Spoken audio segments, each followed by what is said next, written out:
Kasi bakit ka naman? Nalimot.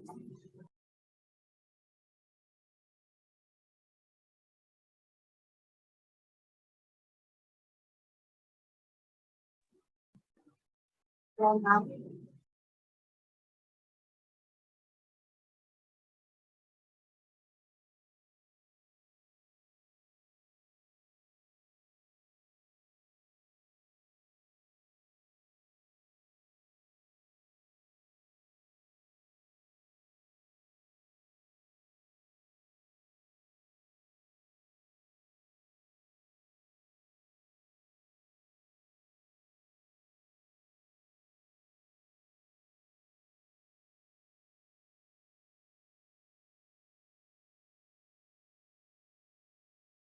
Ma'am.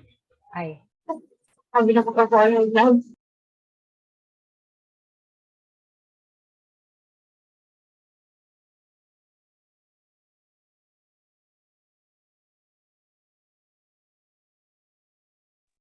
Faith, paki-discuss daw sa circulation.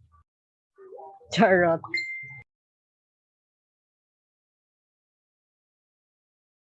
So, madam, panigulat yung mga card.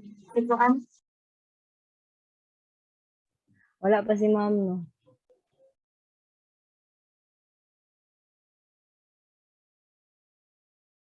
Recording in Sige, progress. wala. Okay, class, sorry kay na ano, Recording stopped. na-drop na po si ma'am. Okay. Ma'am, uy, undangan na lang ni nato. Ma'am, sige na makagka-drop, ma'am. Charot. Okay, sige. Saan na tayo? Faith? Plus, ma'am, wala na po nakalala ng mga tanong lang. Tapos nawala yung dahil sa mga. Okay, sige. Pasensya lang. Okay. So, nakapasok na daw sa tricuspid valve yung ating blood from the system. So, saan na yan papunta ngayon?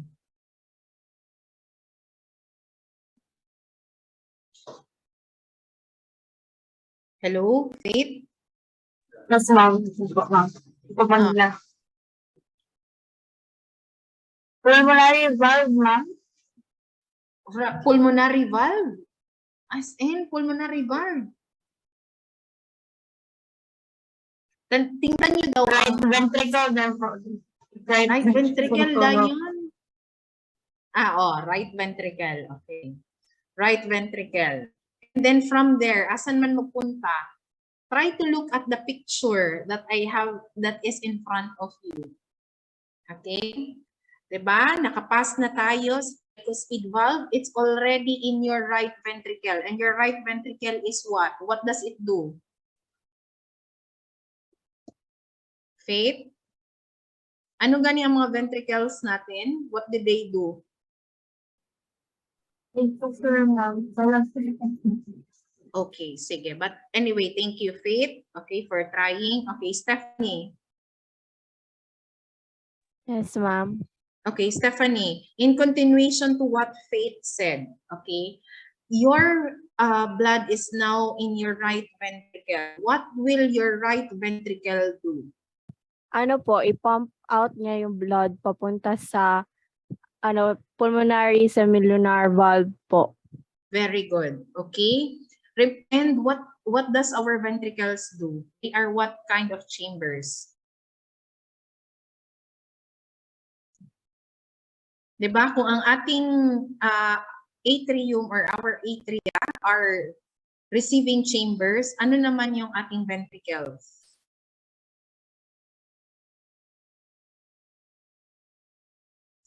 Iingon ko na kaganina, nakalimot ma'am, na-amnesia padali ma'am. Okay, sige. May nag-answer si Daniel. It's a discharging. Okay, remember, it is a discharging chamber. Okay, that's why it is capable to what? To pump out your blood. Okay? Kasi nga, di ba, pagpasok niya, paano yun mag-transfer doon sa next phase, papunta sa lungs for for gas exchange, kung hindi ang ating ventricles ang mag-pump, di ba? It's always the atrium that receives and your ventricles will pump it out and deliver it to saan ba yun siya papunta. Okay? Okay, thank you, Stephanie. Next. Sige, para natin interaction, dili ta mga tulog. Okay, Norjen. Okay, wala ba ka natawag ka ganina, Jen? Sige. Si Ma'am, uy, may pagitawag na lang ko ni mo, Ma'am. Na lang ko ni istorya. Okay, sige. From your pulmonary semilunar valve. Okay. Asa na yan papunta ngayon ang iyong blood? Sige, tingnan niyo sa refresh yourselves about your anatomy. Okay, sa blood circulation. Asa naman na padulong? Sige, Jen. Any idea? Sa pulmonary arteries po, ma'am. It will go to your pulmonary arteries. Arteries. Okay? So, mapunta mo na yan siya sa ating pulmonary trunk. Okay? This is your pulmonary trunk. And then from your pulmonary trunk, we have our right and left. Okay? Our right and left pulmonary arteries. Okay? Kasi, diba, dalawa ang lungs natin. So, what happens there? From your pulmonary arteries, saan napapunta ngayon yung blood? Sa lungs, ma'am. Norjen? Papunta na po siya sa pulmonary veins. Pulmonary veins kaagad? Ay, okay. Saan? Right na. Hindi pa siya pulmonary veins. Tingnan nyo ha. Di ba, nagdaan na siya sa inyong pulmonary trunk. Nagpunta siya sa left and right pulmonary arteries. Ano ang nasa likod ng inyong heart? What is the posterior part of your Ano ang nasa posterior part ng inyong heart? Lungs na daw, ma'am. Very good, lungs. Nakalimot naman siguro ni ako mga estudyante og anatomy. Uy, my God. Okay. So, it will go to your lungs. So, what will happen in the lungs? Okay, thank you, Jen. Sige, Jen, kay marag na-stress na ka. Charot lang. Okay. Sige. Jessa. Jessa? Ay, ma'am. Okay. Jess. Okay. Di ba, nag-adto na siya sa imuhang left and right pulmonary arteries. And then, dito na siya sa lungs. So, unsay mahitabo pag naa na sa lungs ang dugo? Maano tong carbon dioxide, ma'am, then mag-gain siya of oxygen, tapos mato sa pulmonary, capillaries po.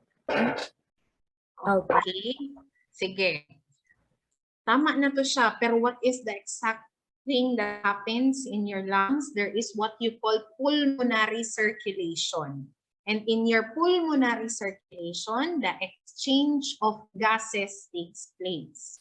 Okay? Wherein your unoxygenated blood, okay, remember those blood that you receive from your right atrium going to your lungs are unoxygenated blood. Okay?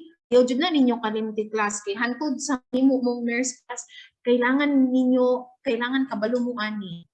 Okay? Kay kung saan ninyo pagkabalo, unsay ka ng tawag ani etiology sa mga disease process sa cardiovascular, dili mo kabalo sa ingon ani. Okay? So, your tawag ani ka ng the exchange of gases takes place in your lungs, specifically where? In your lungs. Specifically where? What particular part of your artery? Ma'am. What part in particular sa lungs nag-exchange ang anong gases? Pulmonary arteries. No? Asan? Capillaries, ma'am. No? Alveoli. Very good. Okay, thank you kay Julia, kay Allen, and nag-message sila. Okay. So the exchange of gases takes place in your alveoli. Okay?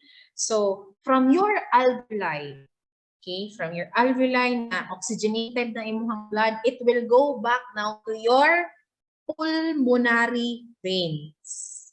Okay? Kung tanawan ninyo, okay, diba? Kaning mga red color na mga pasabot ani, ang naana ni, ang muagi na diri is already oxygenated blood. Okay? So, it will now go to your pulmonary veins. And then, it will what? It will be received again to your asaroan. Pag ika na sa ma'am, pulmonary vein, From pulmonary veins, asa na siya padulong ang blood? ma'am, blood and mag-ato siya sa left atrium. And Very then good. Sa, And then, sa mitral or AV valve or the mitral into the left ventricle. paspaso ini ambak man dayon. Ay, sorry. Ambak man yun. Tama yun. That is, it will be received, okay, the oxygenated blood will be received by your left atrium and it will pass on your bicuspid valve. Okay? And then from there, okay, it will be received by your, okay, it will be received and will be pumped again by your left ventricle towards your aortic semilunar valve, and then it will pass through the aorta, and then it will be on your systemic circulation. Pag systemic circulation, balik na po ta sa inferior and superior vena cava, and then so on and so forth. Okay? Plus, ayaw, intawin ninyo kalimti ang inyong blood circulation, ha? Okay? So, sige. Ma'am, kanang tinuod, ma'am, nag-unsa ta, ma'am, nag-anatomy ta o nag-pharma? Diba? Marang nakalimot ko, ma'am, unsa na ato ang subject karon, ma'am. Okay? So, let's discuss first what is blood pressure. Kasi nga, our topic will more dwell today on hypertension. Okay, so when we say of blood pressure, this is the blood pressure that moves the blood through your circulatory system. Okay, and when we say of blood pressure, this is the amount or the measurement of force that is applied on your arterial walls. Okay, that is what blood pressure is. So, ngano daw important ang ato ang blood pressure? Okay, this blood pressure is important, or the force of our blood pressure is important because the oxygen and the nutrients, okay, that this blood is carrying will not be pushed around your circulatory system kung walay pressure ang imuhang dugo. Okay, kung mura na pod good na og kanang 'di ba, kung ang tubig kay kanang walay pressure, 'di ba kanang ana lang siya, flowing lang siya straight. Murag muagi lang siya. But if it has pressure, okay, there will be kanang tawag ani kanang murag may emphasis ba na o dapat masulod ka, dapat ma-receive nimo. Ana na siya basta blood pressure, okay? Para there is what assurance that the necessary nourishment or the necessary oxygen that is needed by our tissues and cells will be delivered, okay, because of that pressure. And then maliban pa sa kanang tawagan kanang nutrients and oxygen, okay, it also delivers white blood cells that act as our antibodies in the body that will serve for our immunity, as well as hormones, okay, necessary for bodily function, including your insulin. Okay? So, asan daw or ano daw, what causes, okay, what causes the exertion of pressure in our arteries? Okay? It is from our heart because our heart is the one that creates pressure, okay, by forcing out blood when it contracts every time it beats. Okay?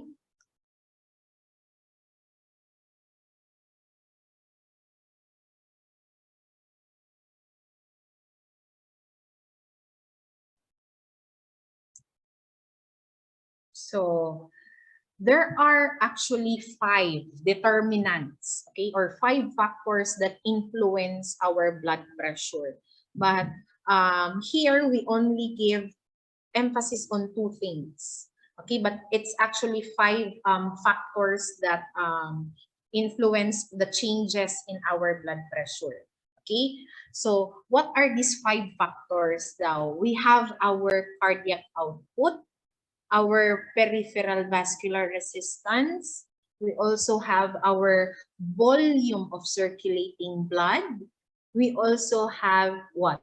Viscosity of the blood and the elasticity of our vessel walls. So those are the 5 things, okay, that influence our blood pressure. Okay?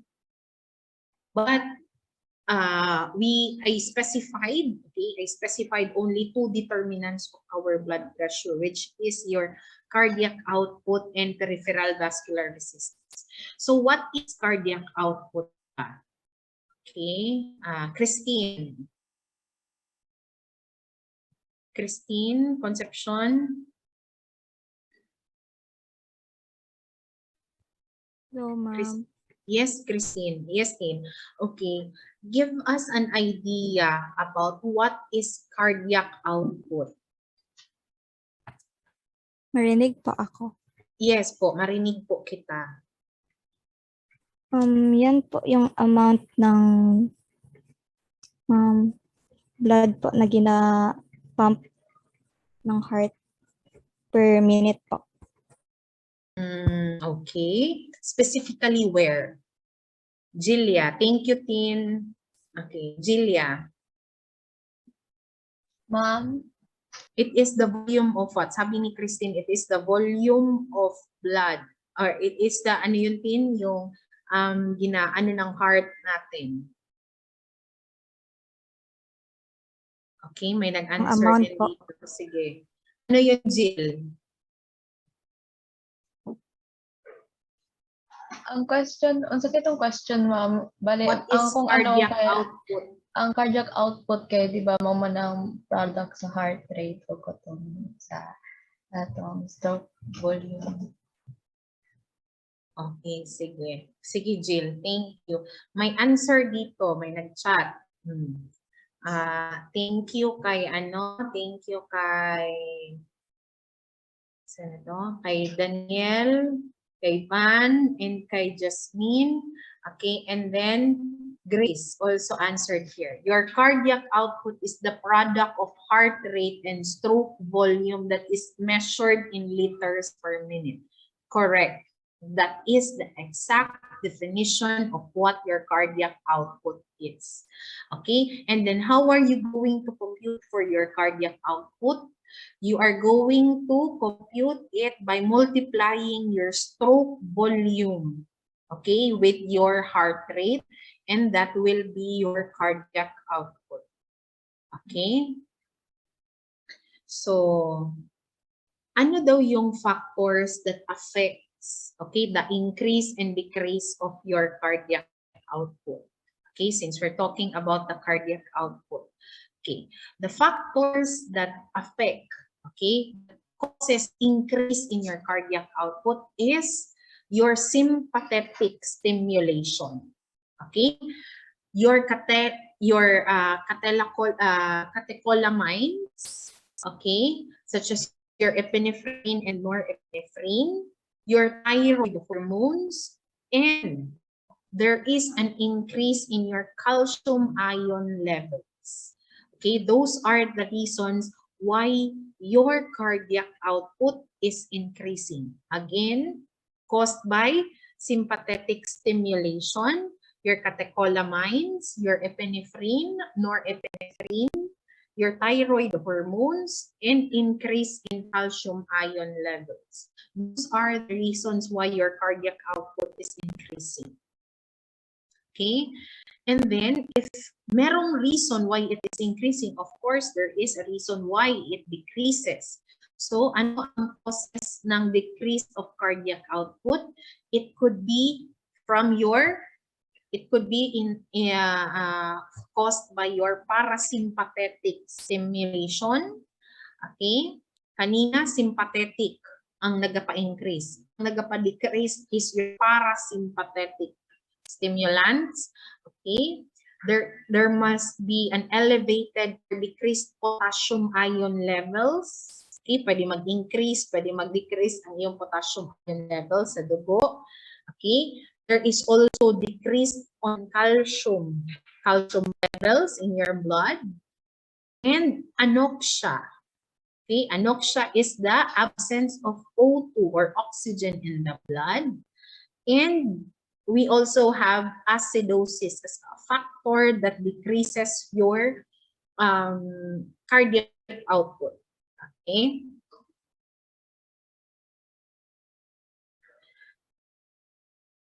So when we talk about peripheral vascular resistance, ano daw ang ibig sabihin ng peripheral vascular resistance?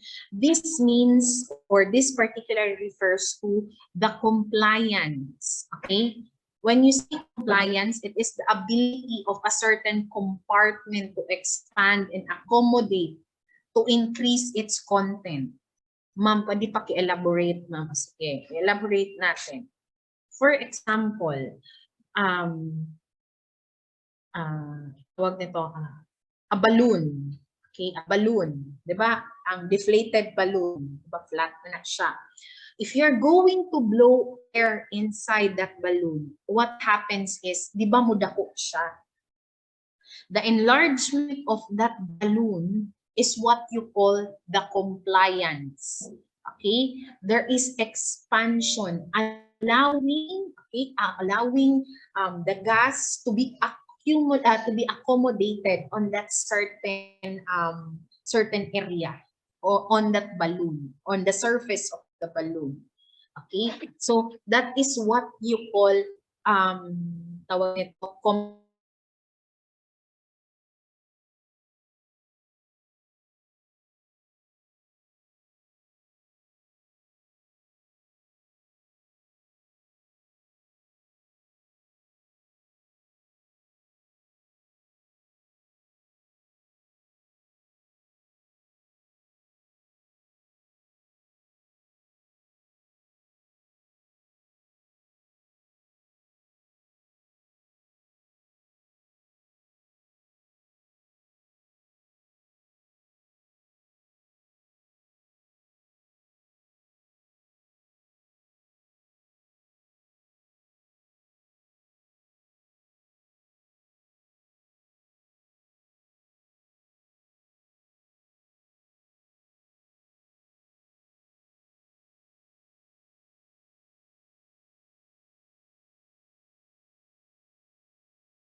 Recording in progress.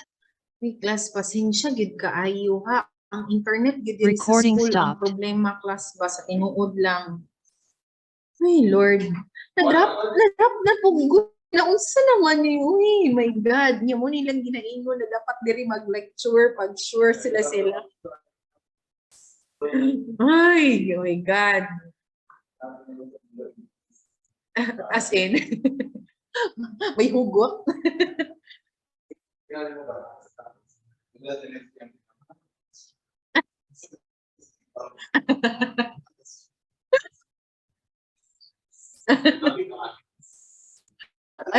I just okay. Sige. Nakabalik na. Okay. So, again, okay, the policy of compliance. Okay. Okay. Yes. Oh, balik si ma'am sa compliance. Okay. When we say of compliance, again, it is the ability. Okay. It is the ability of ano tawag ani? Asa naman ko ba? Nawala ko. Tama ni. Okay.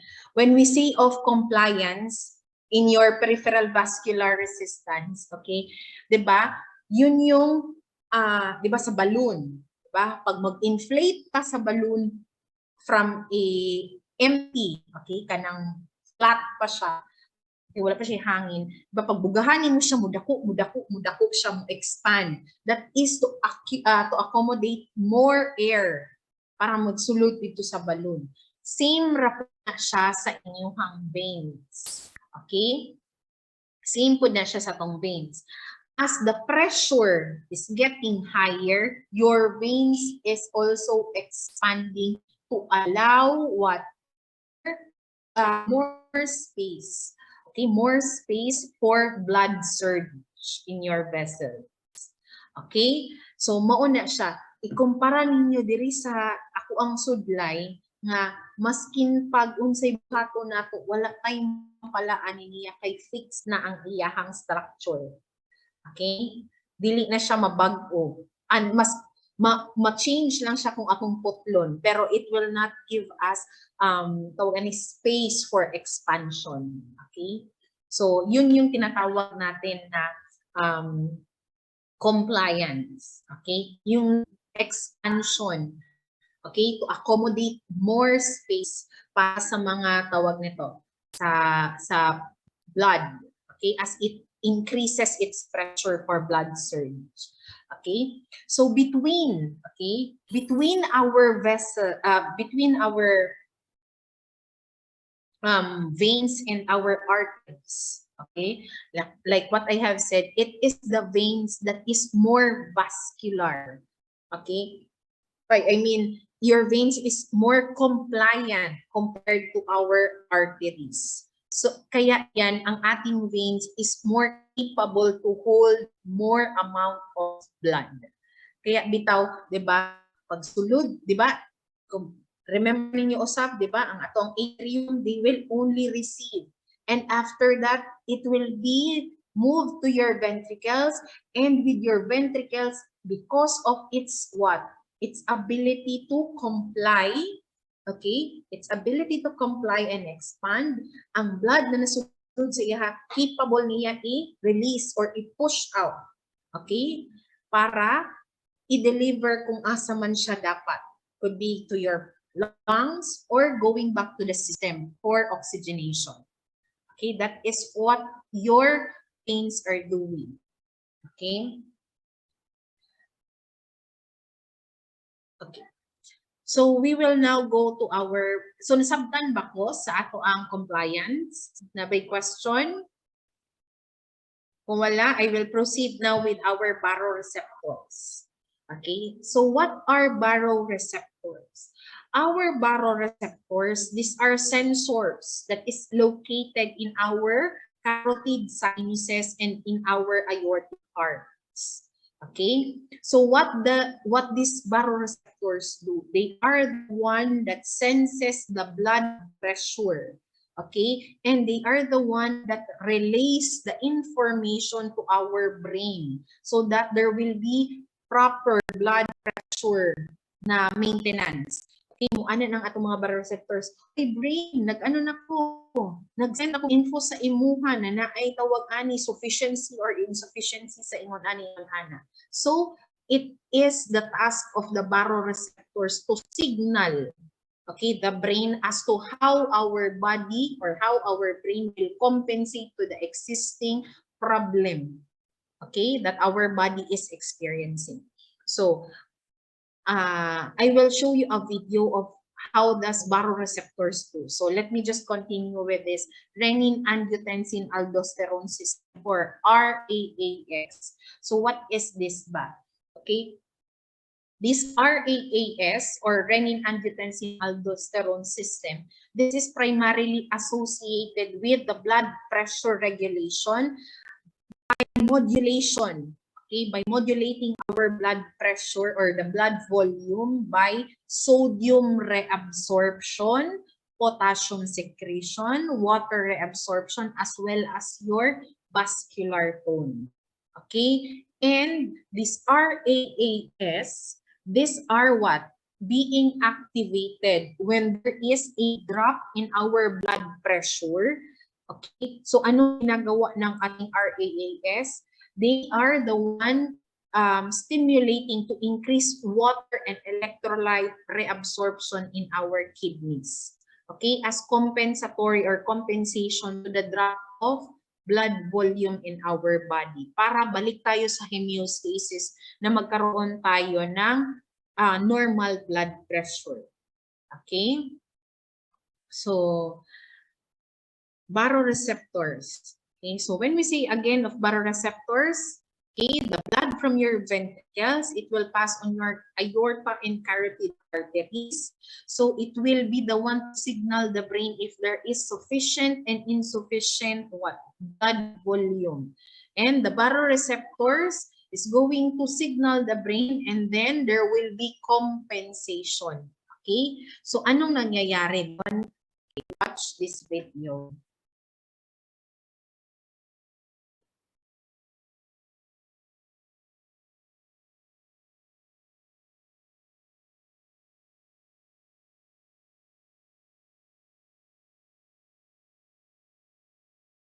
Reflex or baroreceptor reflex is one of the mechanisms the body uses to maintain stable blood pressure levels or homeostasis.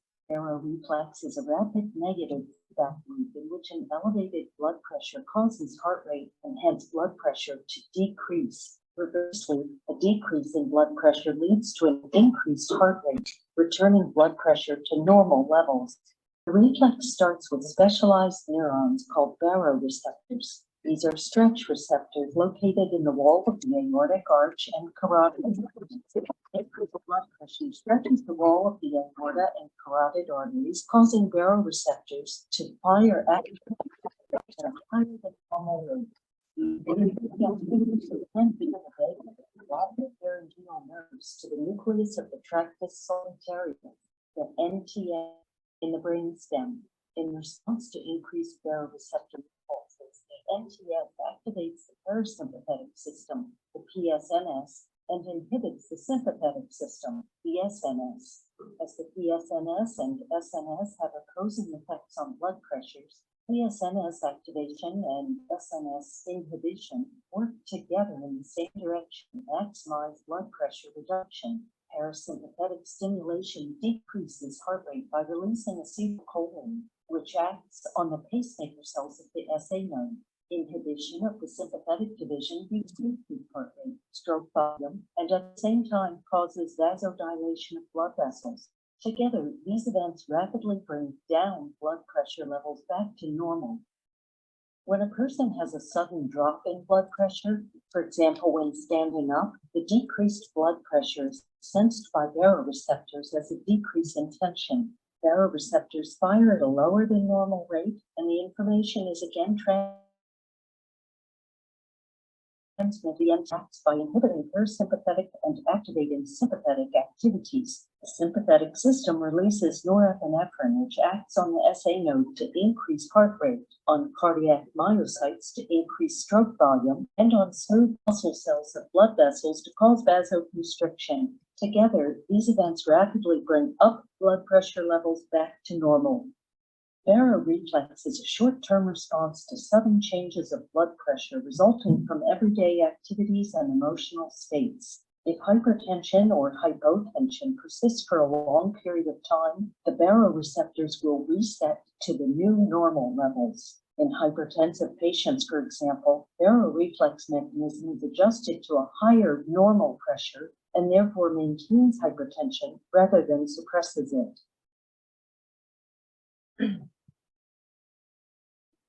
Okay, putol-putol daw ang video. Yes po, ma'am. Yes po, ma'am. Ay, okay, sige. I-ano ko na lang din ito. I-share ko sa Kuiper. Okay? I-ano nyo na lang sa Kuiper. Pasensyahin na lang yun yung internet class. Sige. Pero masabtan pa man kaya ko ninyo, madunggan man kaya ko. Yes po, ma'am. Madunggan, ma'am.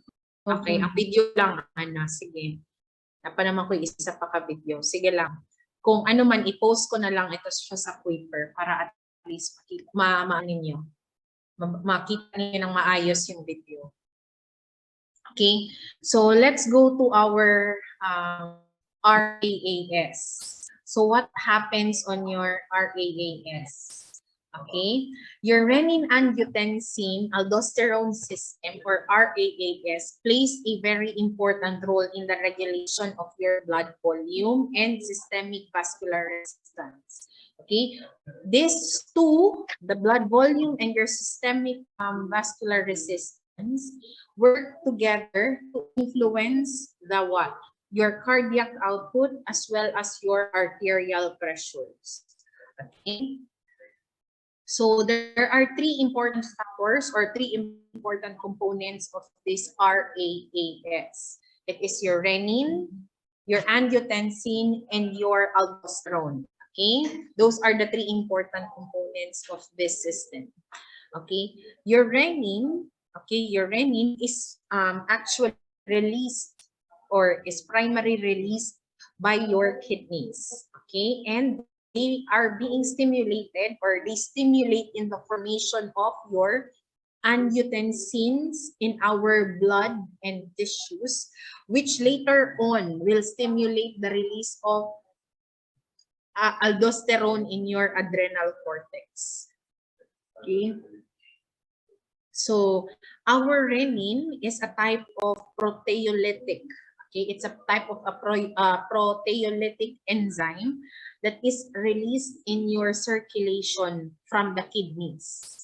Okay, tapos its release, the release of this renin is stimulated by what? Number one, your sympathetic nerve activation. Okay, renin is being released and is stimulated by sympathetic nerve activation. Second is the renal artery hypotension. Okay, this could be caused by systemic hypotension or renal artery stenosis. Kaya nagkakaroon din tayo ng release ng renin. Or it could be by decreased sodium delivery, okay, to the distal tubules of your kidney. Kaya nagkakaroon siya. Yun yung mga tatlong factors ng release of renin. Okay? So, here on the diagram, it shows here that once there is decreased blood pressure or decreased oxygen in the blood, your JG, okay, your JG cells in the kidney will be releasing that renin. Okay? So, this renin will be stimulated by your angiotensinogen, which can be found on your liver. Okay? And then, as a result, these angiotensinogens will be releasing angiotensin 1. Okay? And because of that, our ACE or acetylcholine enzymes will be stimulating, stimulated, and it will now cause the production or the stimulation of your angiotensin 2. Ma'am, unsa man siyang angiotensin 2? Our angiotensin 2 is a very potent, It's a very potent, what is this? Kanang vasoconstrictor. Okay, it's a potent vasoconstrictor. So, yung ating angiotensin, if there is now release, okay, or kanang production of or conversion of angiotensin 2, two things happen. Okay, ano yon? First, yung sa letter A natin. Because of intense vasoconstriction, there will be an increase in your peripheral resistance, and as a result, your blood pressure will be increased and the blood pressure or the blood flow will be restored. Okay? So now your kidneys will be decreasing the production of your renin. Because remember, your renin is being produced, okay, in your kidneys. Okay? So the other thing that happens is, okay, in your adrenal cortex, okay, diba? Your adrenal cortex is the one that produces your aldosterone, okay, in the nephrons. So it will what? It will absorb water and sodium retention. Instead na i-excrete niya, iyahang i-hold. Okay? Iyang i-hold ang excretion sa sodium and water sa ato ang lawas. Okay? And then the sodium-rich blood now will be magkaroon og signal ang atong hypothalamus. Okay? Na okay, na ano siya, enough na ang ato ang sodium ug ato ang water. Pwede na tamag karoon og elevated na blood flow karon.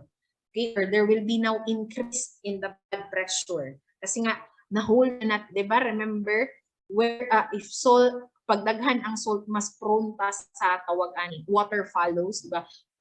Where salt goes, water follows. So if there is now retention of water and sodium, okay, mag-increase yun ang ato ang blood flow or ang ato ang blood pressure. Okay? And then there will be what? Your antidiuretic hormones will be stimulated na dili na lagi siya mag-overproduce. Okay? Or dili siya mag-produce kay para mag-continue og increase ang imuhang BP to correct, okay, to correct the existing problem in your body. Okay? As part of the negative feedback system or compensatory mechanism of our body. Okay, this is what happens. So, naapog ko'y video, unta mo play siya o dili siya mag-lag.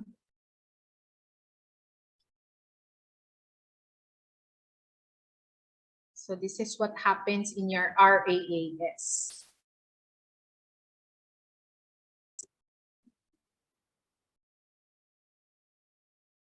Renin-angiotensin-aldosterone system.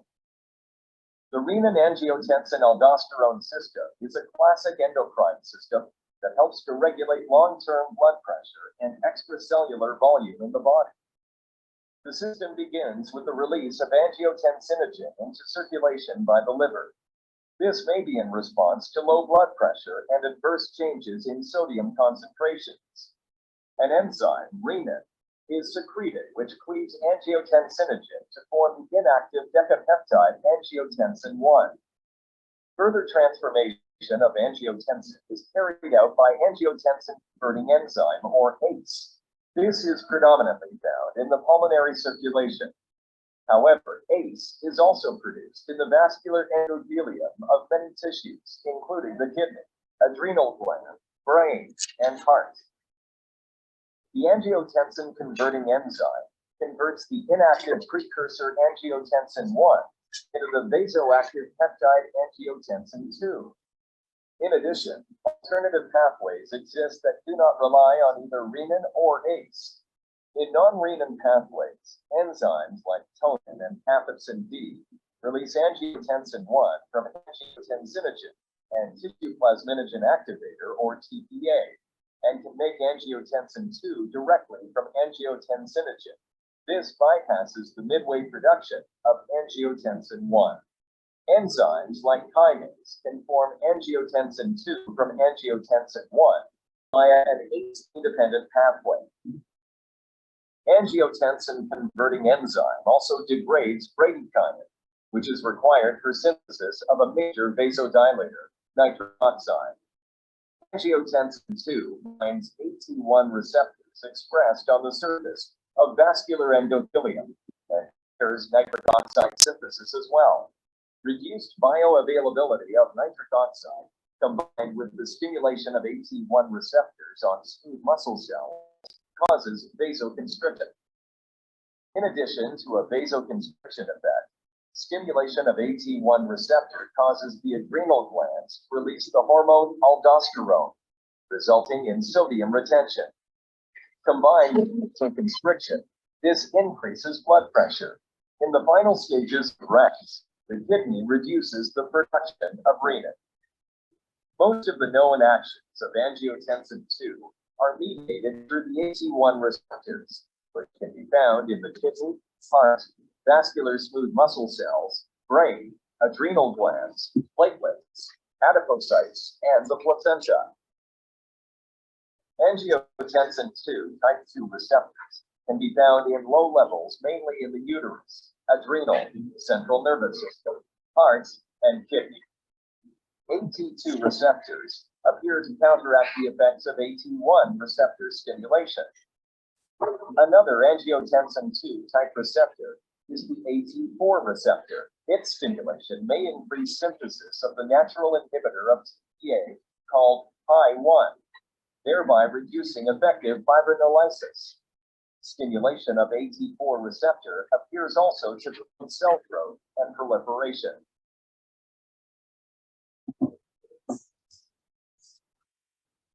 Okay. Okay ba ang video or i-post gihapon nako? Hello, at nawala na akong estudyante. Post Nako, lang dira. po, ma'am. Post pa rin, ma'am.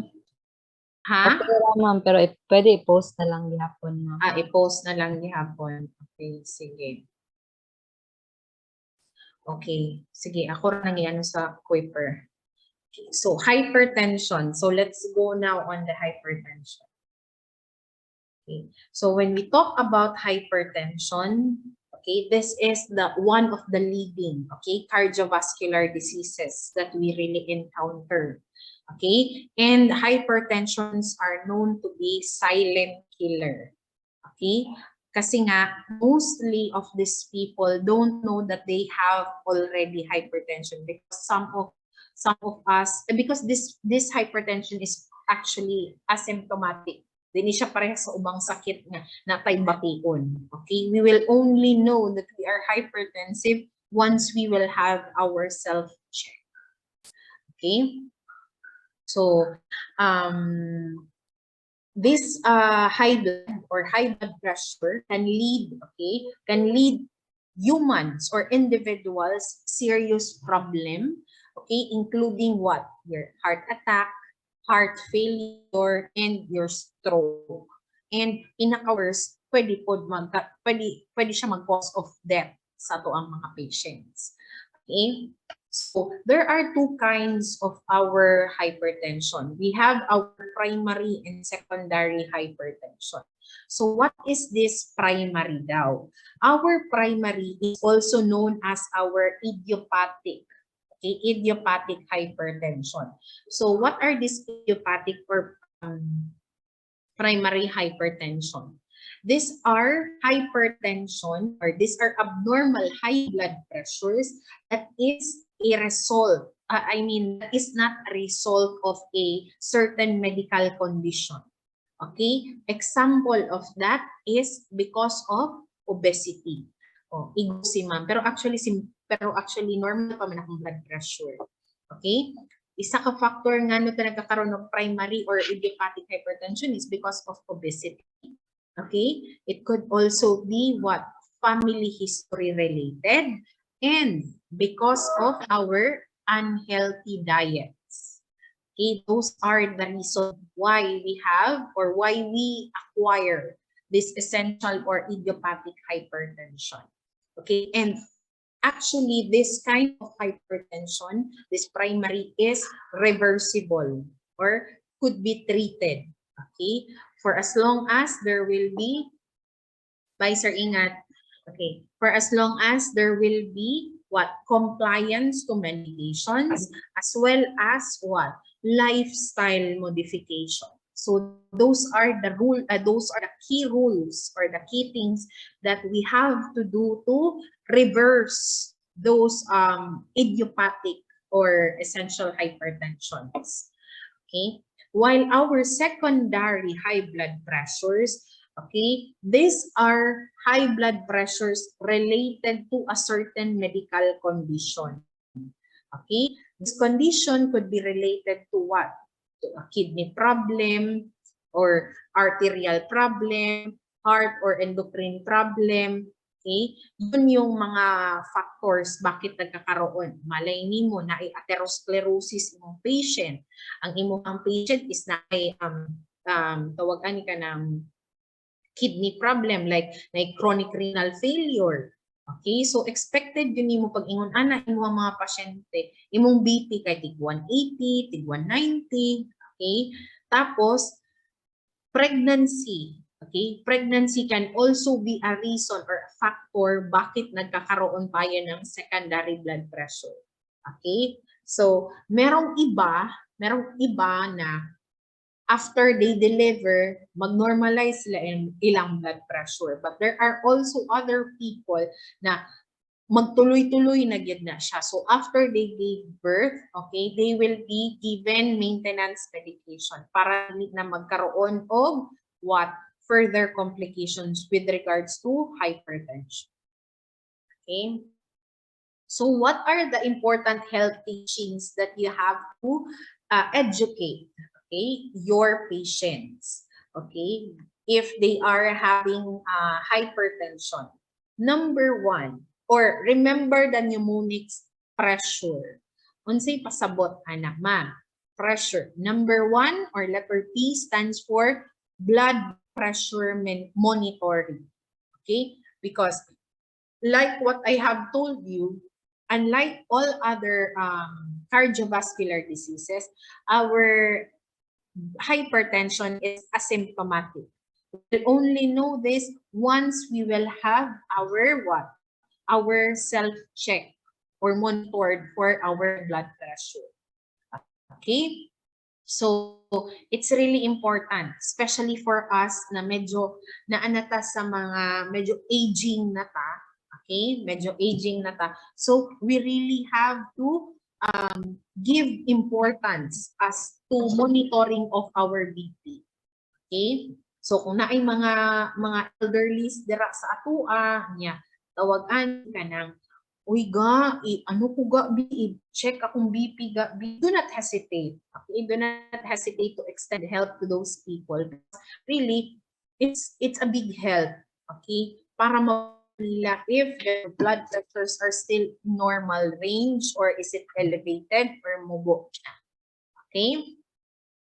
So next, R, rise slowly. Ma'am, ngano kailangan mag-rise slowly, ma'am? Okay? We don't want to have orthostatic hypotension. Okay? Paunsa ta magkaroon og orthostatic hypotension? Pansin ba na ninyo, class ining? Higda mo, no? Unya, ganing kabalo mo nga naamoy buti, naamoy RLE, unya inyong RLE kay dapat inyong circle 6:45, unya na mata ka og 6:30, kana mo ambak ra kag kalit sa inyong higdaanan nga mura na kag ding ang bato si Darna ay tulon, lupad na lang kag San Pedro, okay, di ba? Unsay feeling nimo ana, di ba? Hinigbangon nimo, di ba, kana murag lipong-lipong pa ka because that is orthostatic hypotension.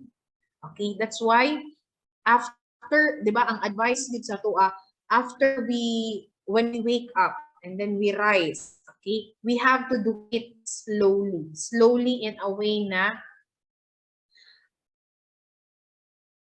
nag-block ang pananaw kadali, tinuod yun na tinuod yun na, kana ganing murag, asa na ko, pwede ma-amnesia kadali. Ana, dayon, amnesia, di ay ito nadubayan ra og mata. Okay? Tapos wala na. Kanang nagmubo na day ang imuhang blood pressure. Okay? So, tawag ani kanang what is advised for us to do is when we rise up from bed, we have to move on lateral. Okay? Magtagilid usa ka. Pagkatapos, you will try to dangle first your leg. Okay? Dangle your legs and then try to push yourself up. Okay? Try to push yourself up. That is the proper way to stand up in order for you not to have orthostatic hypotension. Okay? Especially sa mga elderly nato, we have to really teach this. Kasi nga, di ba, kapag ang elderly na mga tumba, they are prone to what? Injury. Dili lang ang elderly, maskin kita. Okay? So, mo na siya ang dapat buhat. And then, what else? Para po ma-prevent nato ang atoang mga lower back pains. Mao bitaw na, di ba, pansino ninyo kita kay prone kaayo ta sa lower back pain because of kanang pinakalitra og bangon. Gikan paghigda, bubangon og galit. It will strain your lower back muscles. Okay? Then, letter E, eating must be considered. Honestly, class, lami man jud mo kaon. Halata man sa imo, ma'am, kay perting imong lingina, ma'am, imuhang aping mura nang mubuto. Grabe ka, pasagdahin na ninyo kung aping, okay? Pasagdahin na ninyo kung aping kay anak ang Chinese, paglingin daw og naong kay kwarta daw, pero pobre ra ang gyapon si ma'am. Okay? Pero di ba? Signs of, ang ano na lang ana ang tawag ani kanang pampalubag loob kay paglingin og naong pasabot anak healthy. Healthy nga taba ra di ay ito. Pero sige. Okay, going back. So eating must be considered. Eat in what way? Okay, it's okay to eat. Okay, there's no problem. Do not deprive yourself of eating the things that you want. But for as long as there should be what? There should be regulation. And there should be modulation. Okay, there is regulation and modulation of everything that you eat. Kasi nga, everything in excess or everything in too much is really harmful. Dili lang sa ato, but in our health per se. Okay?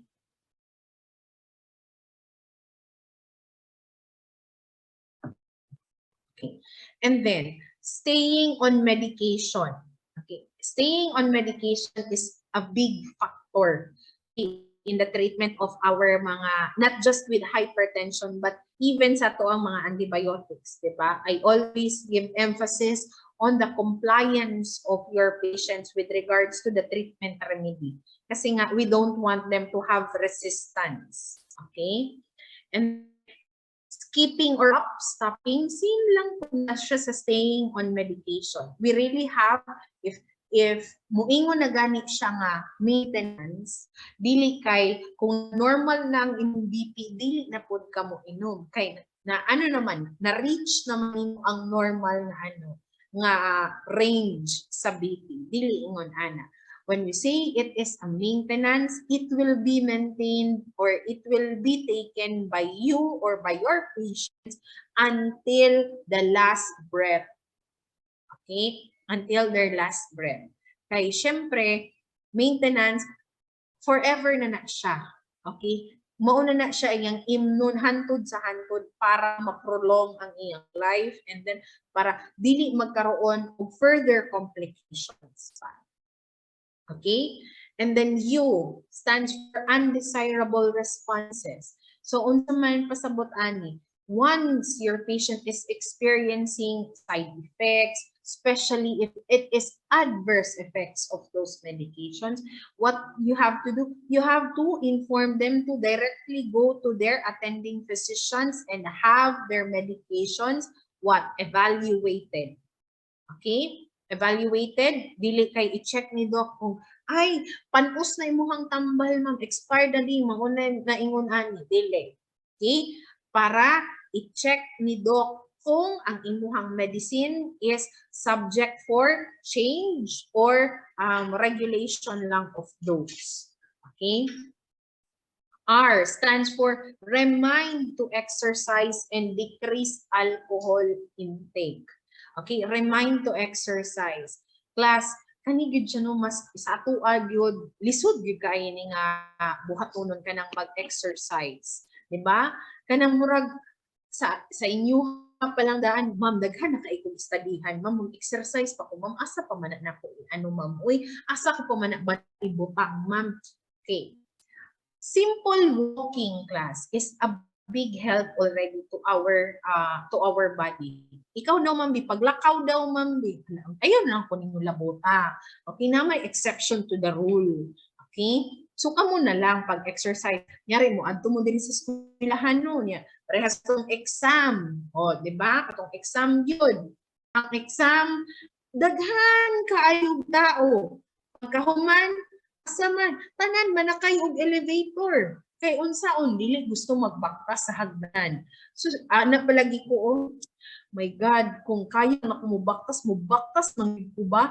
Aliman ka na late ko sa akong exam tong tawag ani proctorship na ko tong miagi kay ka oras pa sa elevator. O, di ba? So, exercise. Mura po ni mo ginaingon, ma'am, ba? Di na lang ni mo gamit og elevator kay unahon ka na. Mura, siya, pero joke. Nya inyuhang klase no kay naa diri sa mga 11th floor, anak ganin nya gikan ground floor. Paghambot nimo dito sa 11th floor, matingala na lang ka imong dila na ana sa ubos. Okay, joke lang. Okay, sige. So, decrease in alcohol intake because ano man, we all know that alcohol increases the blood levels of your hormone renin. Okay? That will cause what? Will cause blood vessels to constrict, and then as a result, it will what? Shoot up your blood pressures.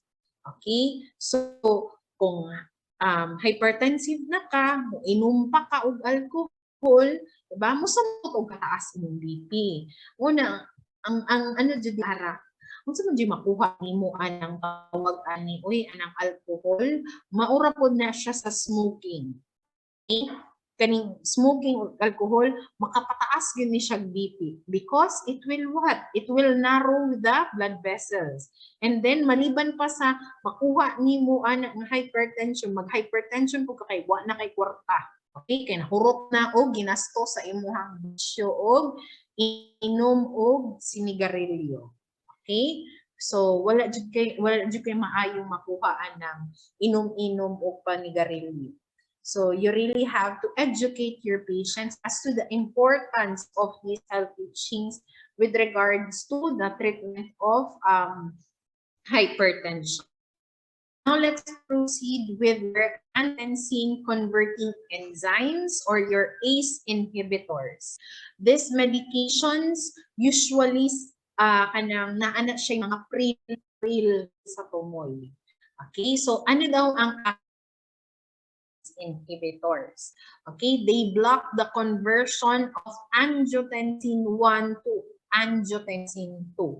Okay, remember your angiotensin 2 is a potent vasoconstrictor. So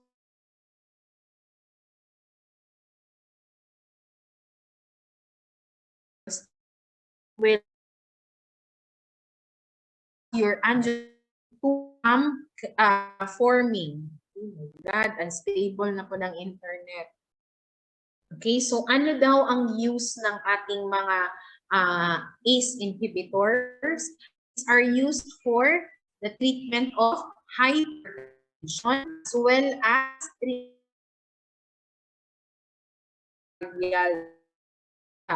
infection noon. Myocardial infarction. Okay, and these ACE inhibitors, they are what? They are the drug of choice for our patients experiencing chronic kidney diseases and congestive heart failure. Okay, so ay ma'am Choppy, oh my God, Choppy gihapon, oh my God, internet tabang. Okay, again, your ACE inhibitors. Nagalag ko, OMG. Sige, sabon ako ha. Madunggan ko. Thumbs up daw, Bi, kung madunggan pa ko. Hala. Okay, nag-thumbs up. Okay, sige. ACE inhibitor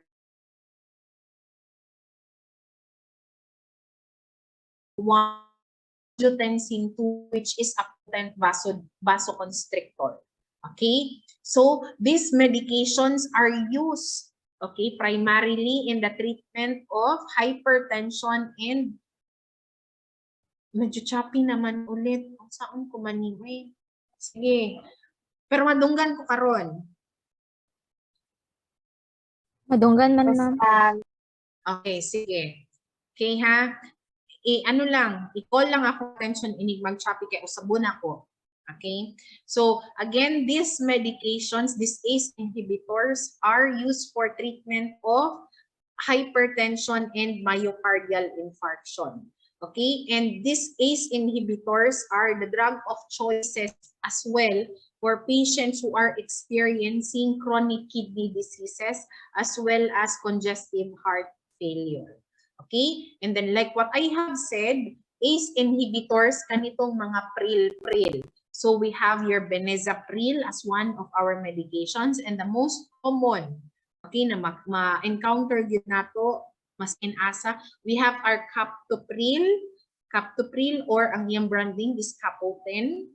Okay, we have enalapril, we have kinapril, fosinopril, okay, and so on and so forth, kanitanan. These are examples of your ACE inhibitors, okay?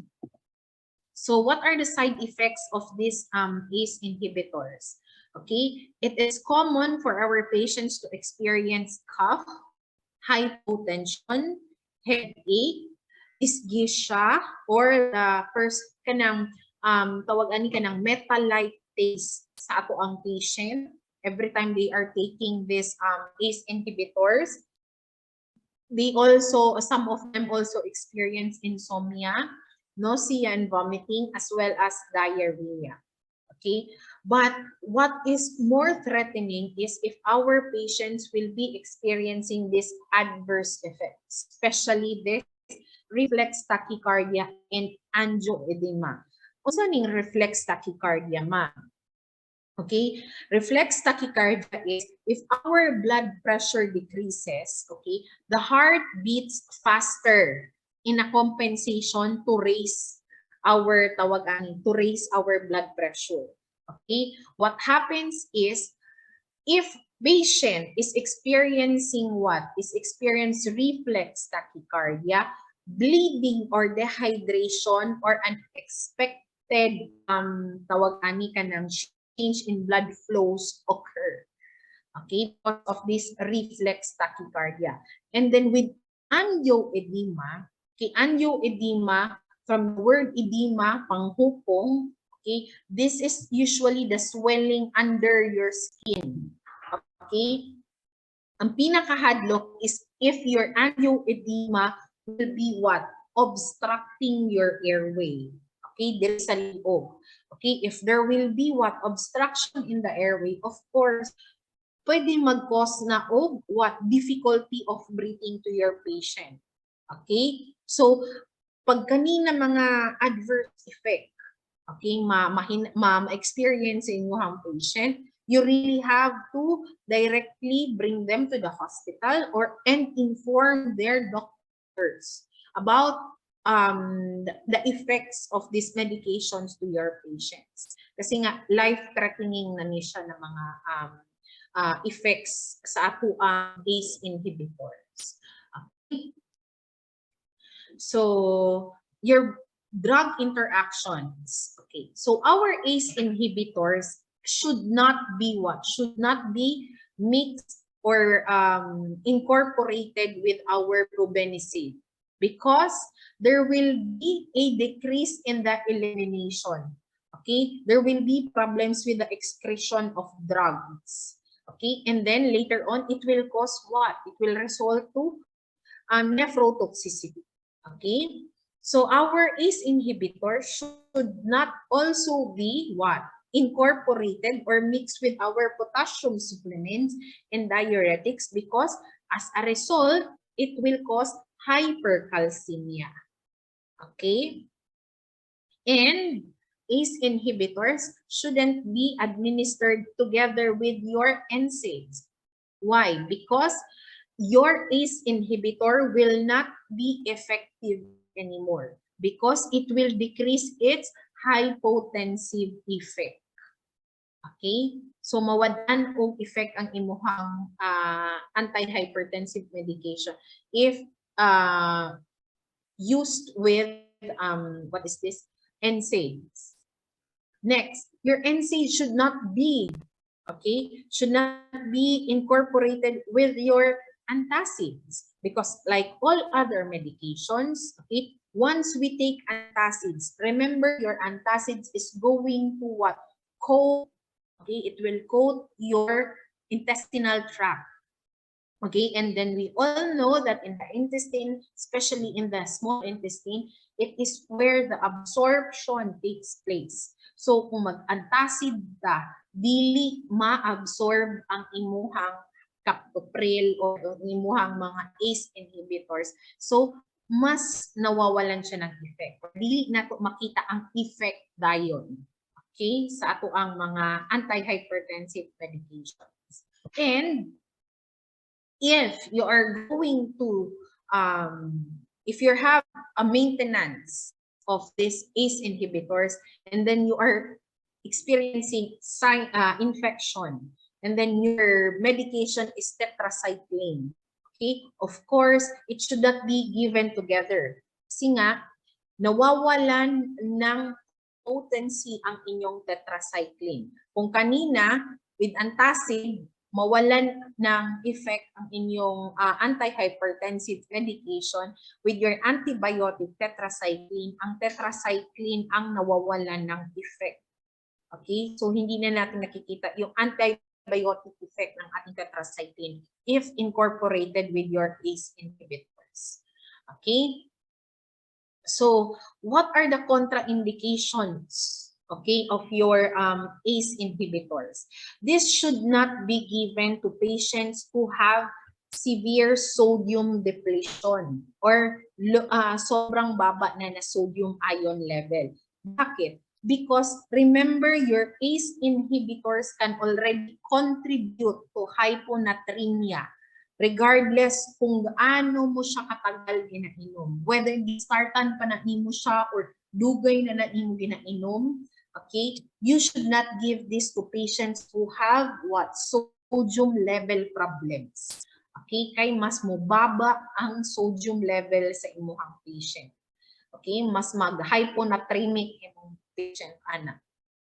Okay, and our ACE inhibitors shouldn't be given to our patients who are planning to get pregnant, already pregnant, and is lactating. Why? Because our ACE inhibitors is categorized as yung, if you can still remember your FDA pregnancy category, this is categorized under category D.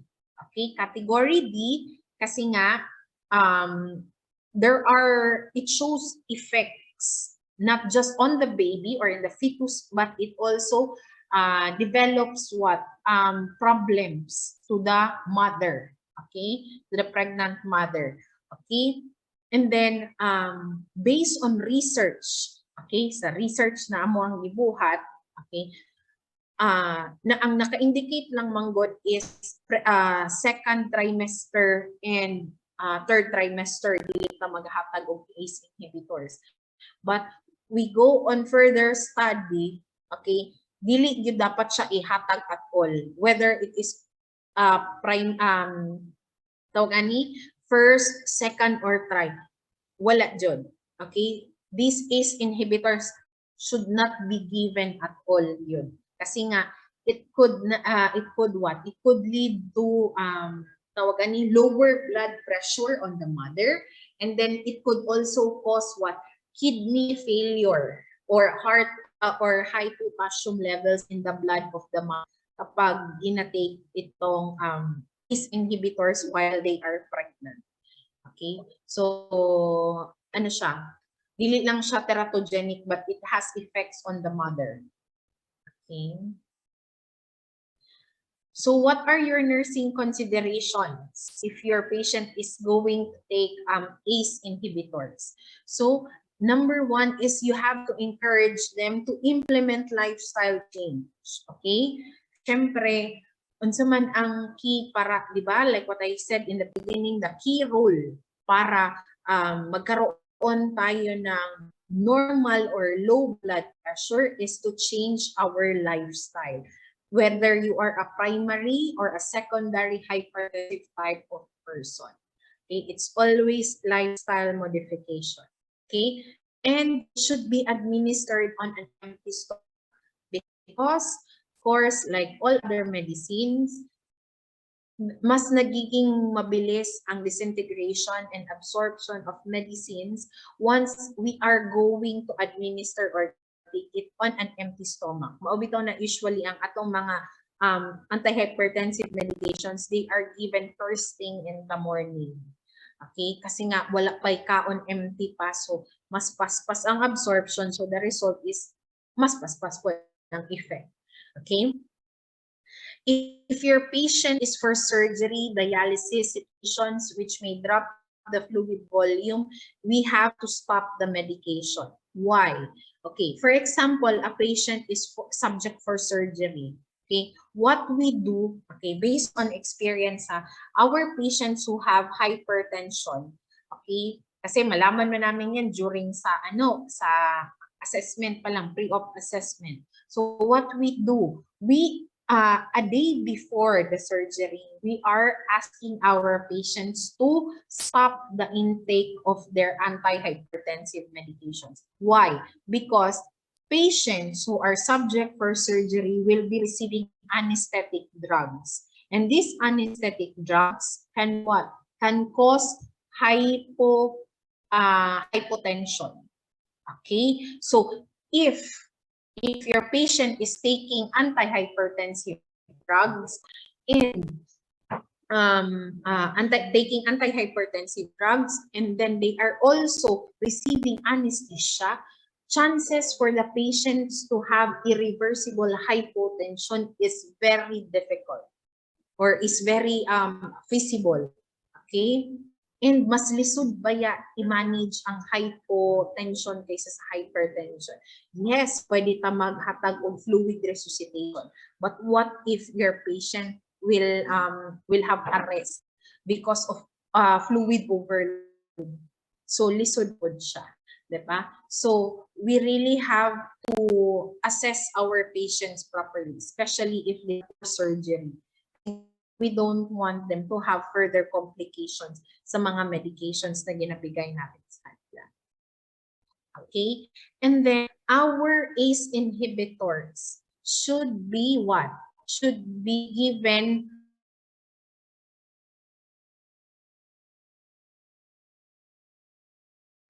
we don't want to have a rapid unstable na po siya. Okay, we want kanang pagbaba sa ato ang blood pressure. Okay? So, once our patient is going to receive this medication, mga ACE inhibitors natin, okay, what we do usually is we really have to check their blood pressure before and after drug administration to check for the efficacy of your medication. Okay? Dili kay paghatag na to, ma'am, inom na ka ni ma'am, kay na imuhang tambal ma'am, kay hypertensive si ma'am, dili man lang nimo i-counter check. Okay? After 10 to 15 minutes, try to go back to your patient and assess your patient blood if there is changes. Okay, kung taas og samot, of course, you're going to it to your decision. But restriction that your medication is taking effect now on your patient. It's below 90/70. Of course, bordering naman na siya. So, dapat kabalutog ka. Okay? Mo bitaw na, di ba, kaganina sa kong giingon, katong choppy po, choppy. Okay, asa man ka ba nabalik? Balik ka dito sa 90/70. Okay? So, your patient is already having a low blood pressure or borderline low blood pressure. Okay? Maskin pa siguro maintenance na niya, ayaw sa ninyo hold usap ninyo ang inyong antihypertensive medication. Kay base, the more na ninyo ihatag inyong maintenance sa inyong patient, okay, masamot na og kamubo ang iyahang blood pressure. Okay? Kaya nga nung sinabi ko, if there are unusualities, okay, you directly inform your attending physician. Dok, ang BP sa akong pasyente mubo na kaayo. Okay? Mubo siya like 90/70. Ihatag gihapon ako akong maintenance. Try to relay it to the doctor so that the doctor will try to assess your patient. Ya, di ito ba mali ra ang pag-check sa BP, no?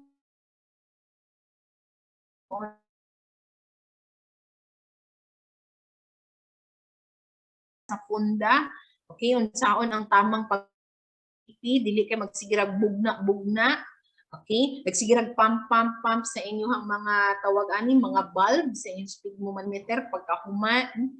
Di ay ito, wala day ito inadunggan na cough sound. Okay, nagpagna ra di ay ito. Okay, so you have to properly check and assess your patient's blood pressure yun. Okay, kaya basi niingon ka dito sa doktor na, ladok 90/70 niya, di ay ito, dili day ito 90/70. Buot-buot na day ka. Okay? Tapusin ko lang ito siya class and then I will give you 15 minutes break. Okay? Next is avoid ambulation. Okay? Kasi nga, patients who are receiving, ACE inhibitors, tendencies is, di ba, na sila yung mga headache na, so medyo dizzy sila. So of course, you should guard your patients well. Okay, if they are experiencing this, kasi we don't want to have further complications or further problems. Okay, basi gipasagdahan ra na nimo imong pasyente pag humaniya og tumar sa tambal, natumba imuhang pasyente, you will be liable to that.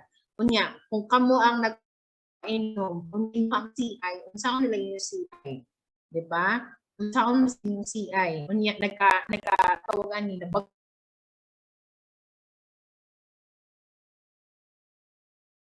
tawag ani kan cranial fracture, di ba? Simbako palayo.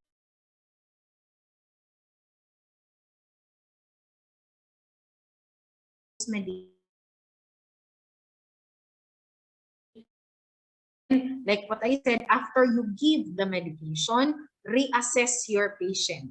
Okay? Reassess not only the blood pressure, but the sensorium of your patient. Ma'am,